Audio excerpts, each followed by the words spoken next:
Que nome Johnny Walker está em boca de toda gente hoje em dia? Nos tursa. Segura agora que com Johnny Walker su Voyager de nos waf.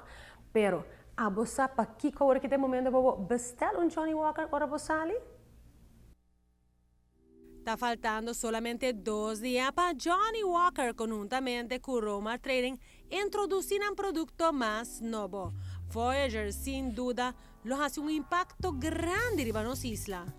Voyager está recreando el viaje que Alexander Walker ha hecho rond el mundo, promocionando su whisky y promocionando Johnny Walker y poniendo Johnny Walker arriba el mapa mundial, ¿no?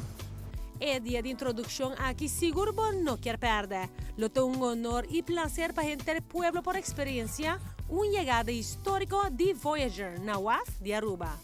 Aruba tiene el placer de poder recibir el día 5 de febrero Johnny Walker Sons Voyager, que es un barco que travel around the world, começando su tour por Asia, después para Europa, e agora finalmente está basic tour em América e Caribe. E com sumo orgulho nós podemos mencionar que Aruba está de puerto que agora escolhi para estar de puerto que Voyager lo está visitando.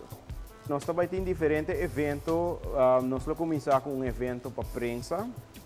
Seguir a noite de G5, nós também temos uma fiesta. Esse aí também está o main event, caminho que nós também temos diferentes invitados, tanto nacional como internacional. Esse aqui está toma lugar na Denwaf, caminho do barco também está dock.